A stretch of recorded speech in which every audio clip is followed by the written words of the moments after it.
Hi children, today we are going to discuss about the photosynthesis, which is very much known by us in order to understand how the plants are going to produce their food.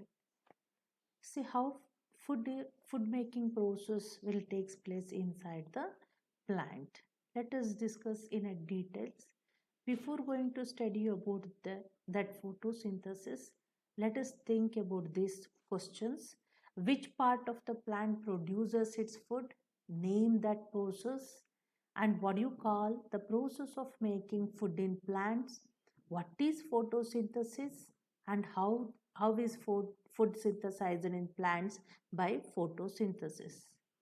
So after knowing about these questions, that means when you're thinking about these questions, we must, in order to explain these questions, you must understand these steps which are involved in the photosynthesis process. Let us discuss in a step one by one. You know that the various steps are involved in the process of a photosynthesis. They are absorption of light energy through the sun by chlorophyll present in the leaf. So that means light energy is very much needed during the process of photosynthesis. Which part of the plants are going to absorb the light energy? The leaves. The leaf of the plants are going to be absorbed. So next, here in this second step, we can observe the conversion of light energy into a chemical energy and also absorption of water molecules which are present in the atmosphere, which get splits into respective components like hydrogen and oxygen. That is the second step that takes place during the photosynthesis process in plants. And then after that, the carbon dioxide is reduced into carbohydrates like glucose by light energy, utilizing the hydrogen and oxygen produced in the above steps. The plant is going to prepare the food. So that you can observe in this picture in a clear manner, and also I hope it will give a clear clarity related to the process of a photosynthesis. Mainly for photosynthesis, sunlight and carbon dioxide is required, and the chlorophyll which is present in the leaf. After when it absorbed by the leaves, so you can see the liberation of oxygen and the sugar products. They are also called as carbohydrates. That means energy producing, energy giving substances. So this is the process, that this is the steps are things that are going to be happen during the photosynthesis process in plants, during the preparation of food by plants, you can say. Next, in this picture also help us to know that which are the materials that very much required by the plant to prepare their own food and also to liberate oxygen and also provide food for us also. So this process is very useful in order to survive, for the living beings to survive on the earth. When we discuss these things in a chemical manner, so we have to represent the photosynthesis process in this manner. What are the materials that required for the photosynthesis? Means light energy, what we are getting from a sun, and the carbon dioxide which is present in the atmosphere, and the water molecules which is present in the atmosphere. By observing these things, in the presence of chlorophyll which is present in chloroplast of the leaf, we can get sugar substances like glucose, that means carbohydrate substances, along with the oxygen liberation. So in photosynthesis process, these are the things that involved in the production of a food and also liberation of a oxygen. Okay, let us move on to the things. Let us, what you have observed, let us discuss in a detail. See, you know that we can see that green plants, in green plants only we can see the photosynthesis process, because the chlorophyll is very much required for this process. That means we can say that Green plants, only the green plants produce their own food, but other plants, they depends on other plants or insects, you can say that. In plants also, depending on the production of a food and dependency on other animals or other organisms for their food. So there are so many kinds of plants. We can say that, for example, the carnivorous plants are there, which depends on insects or an animals as food. So that's why, and other some plants are there which are considered to be as a parasites that depends on other plants which produces their own food.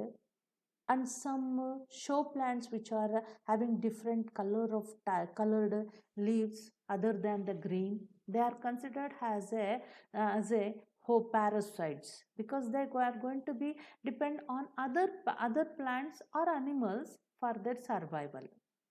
That means to get their own food for their survival.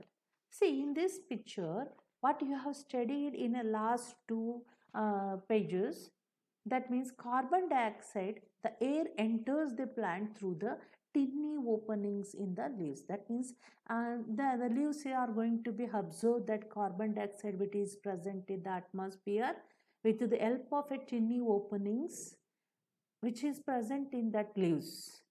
And then you can say that water and the minerals, nutrients, the nitrogen gas that are going to be supplied to the plants by the roots. They absorb the roots which absorbs water, minerals from the soil and supplies to the parts of the different parts of the plant.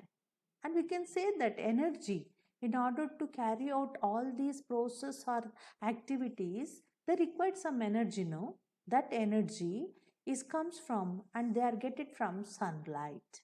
By observing the sunlight, the chlorophyll which is present in the leaf, it starts to react, and then it helps in the production of a food, and it helps to liberate oxygen also. The leaves use the sun's energy to change the carbon dioxide and water into food and oxygen. Yes, you come to know by this explanation. And some of the oxygen produced is released into the air, and that food is carried to all part of the plant where it has prepared, that means leaves are going to prepare, and some is used by the plants. The rest is stored, and animals use the food when they eat a plant, or another animals that has eaten a plant. Okay, these are the things that you can understand by this chart. See, let us study in a details. Observe this picture which helps us to know the different part of the leaf where the food process is going to be takes place. See how light energy is get into that one, and which are the parts which are responsible to carry out the photosynthesis process inside the leaf, and which are the parts that are present inside the leaf, like a xylem, phloem, and that is present in a stem. And also when we bisect that, we can see chloroplast and other things which are very useful to carry out the Hello kids, do you know new how process plants called make their own food? photosynthesis. No?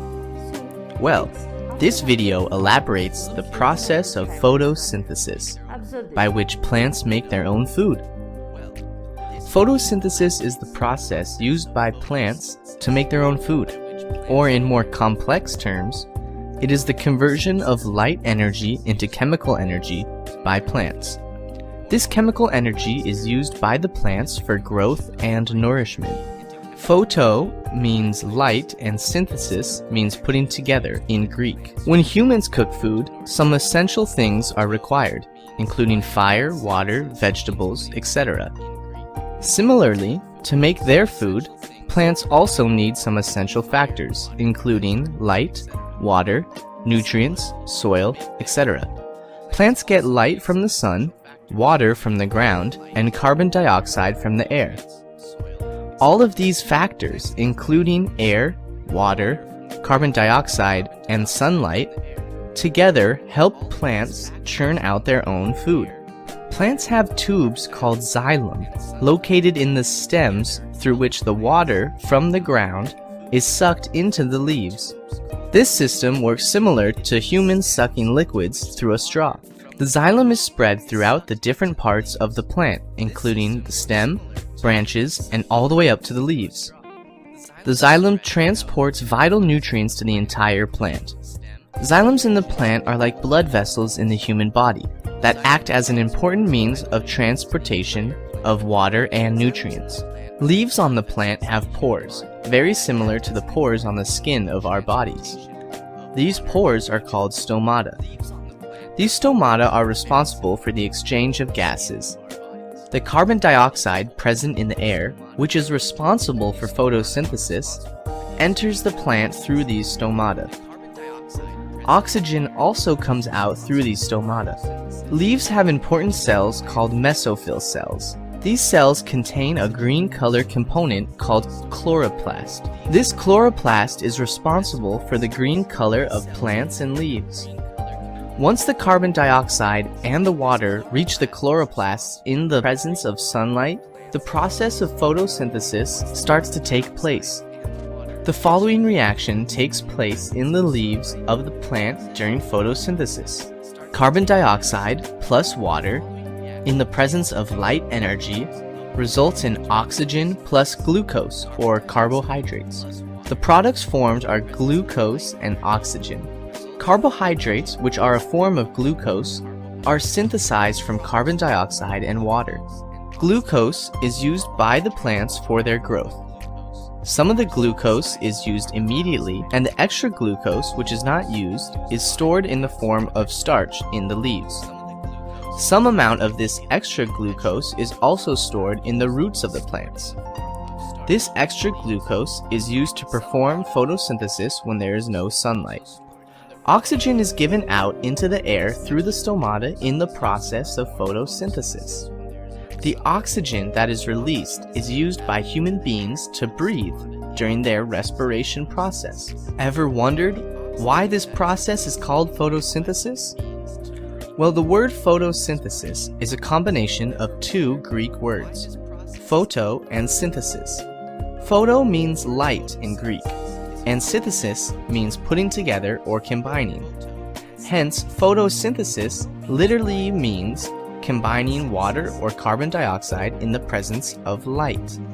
So the essential factors for photosynthesis to take place include sunlight, water, and carbon dioxide. Underwater photosynthesis takes place at a slower pace than the normal photosynthesis. This is because energy from the sun is absorbed by the water layers and only some amount of energy actually reaches the plant. There are some plants which don't need the process of photosynthesis to grow. Such plants include mushroom, Venus flytraps, etc.